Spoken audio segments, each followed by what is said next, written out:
Friends, welcome to my channel. ഇന്ന് hair caring video ആയിട്ടാണ് ഞാൻ വന്നിട്ടുള്ളത്. എത്ര വലിയ മുടി കൊഴിച്ചിലും താരനും മാറി മുടി കട്ടിയായി വളരാൻ ഉലുവയും കഞ്ഞിവെള്ളവും ചെമ്പരത്തി താളിയും തയ്യാറാക്കുന്നതാണ് ഈ വീഡിയോയിൽ കാണിക്കുന്നത്. എല്ലാ പ്രായത്തിലുള്ള സ്ത്രീകളെയും പുരുഷന്മാരെയും ബാധിക്കുന്ന ഒരു സാധാരണ അവസ്ഥയാണ് മുടികൊഴിച്ചിൽ.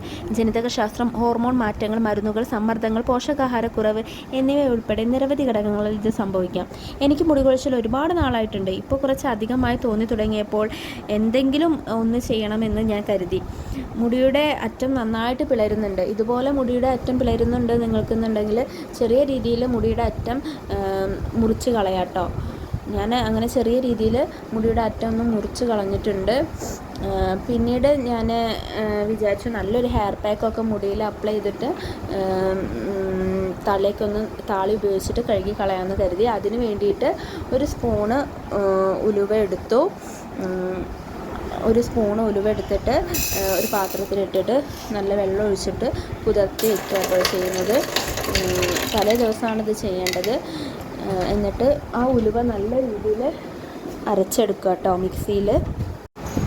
നല്ല രീതിയിൽ മിക്സിയിൽ അരച്ചെടുക്കുക കേട്ടോ ചെയ്യുന്നത്. ഇപ്പോൾ റെഡി ആയിട്ടുണ്ട്. ഇനി ഇതിലേക്ക് തലേ ദിവസം എടുത്തു വെച്ചിട്ടുള്ള കഞ്ഞിവെള്ളം ഒഴിച്ചിട്ട് ഒരു സ്പൂൺ ഉപയോഗിച്ചിട്ട് മിക്സ് ചെയ്യുക കേട്ടോ ചെയ്യുന്നത്. ഈ മിക്സ് ചെയ്ത ഹെയർ പാക്ക് നമുക്ക് തലയിൽ അപ്ലൈ ചെയ്തിട്ട് നല്ല രീതിയിൽ മസാജ് ചെയ്യുക. 2-3 മിനിറ്റ് മസാജ് ചെയ്തിട്ട് താളി ഉപയോഗിച്ചിട്ട് കഴുകി കളയുകയാണ് കേട്ടോ ചെയ്യുന്നത്. അപ്പോൾ ഞാൻ ഇടയ്ക്ക് ഇങ്ങനെ ചെയ്യാറുണ്ട്. അപ്പോൾ നിങ്ങളിതുപോലെ ചെയ്യാൻ നല്ലൊരു റിസൾട്ട് നിങ്ങൾക്ക് കിട്ടും കേട്ടോ. അപ്പോൾ ഇനി താളി ഉണ്ടാക്കാൻ വേണ്ടിയിട്ട് കുറച്ച് ചെമ്പരത്തി പൂവും കുറച്ച് ചെമ്പരത്തി ഇലകളും എടുക്കുന്നുണ്ട്. അപ്പോൾ കുറച്ച് മതി. മുടിയുടെ ആരോഗ്യകരമായ വളർച്ചയ്ക്ക് ചെമ്പരത്തി വളരെ നല്ലതാണ്.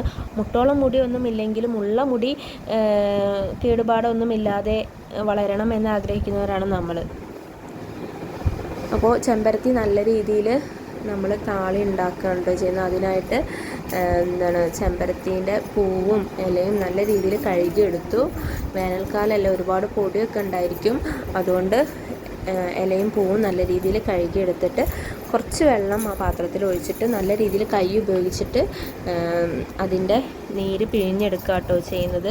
നിങ്ങൾക്ക് വേണമെന്നുണ്ടെങ്കിൽ മിക്സിയിലിട്ട് അരച്ചെടുക്കാം. എന്നിട്ട് ഒരു അരിപ്പ വെച്ചിട്ട് അത് അരിച്ചെടുക്കുകയും ചെയ്യാം. ഞാനിവിടെ കൈകൊണ്ട് തന്നെയാണ് അത് പിഴിഞ്ഞെടുക്കുന്നത് കേട്ടോ. എന്നിട്ട് തുണി വെച്ചിട്ട് അത് അരിച്ചെടുക്കുക കേട്ടോ ചെയ്യുന്നത്. പഴയ ഒരു തോർത്താണ് ഞാൻ ഇതിനായിട്ട് ഉപയോഗിക്കുന്നത്. അപ്പോൾ ചെമ്പരത്തിയുടെ പൂവും ഇലകളും വളരെ സാധാരണമായിട്ട് നമ്മൾ താളി ഉണ്ടാക്കാൻ ഉപയോഗിക്കുന്നതാണ്.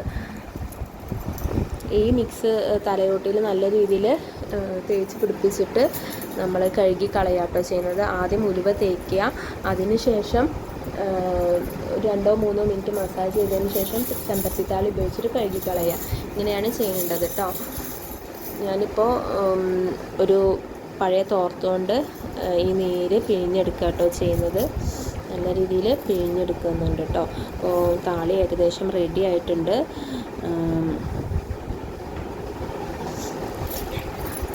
നിങ്ങൾ ഇതുപോലെ വീട്ടിൽ ചെയ്ത് നോക്കുക കേട്ടോ.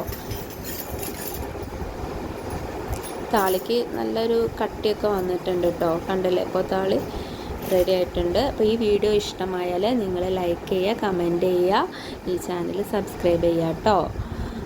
ഇതുപോലുള്ള വീഡിയോസൊക്കെ ഞാൻ ഇനിയും അപ്ലോഡ് ചെയ്യുന്നതായിരിക്കും. Thank you. ബൈ.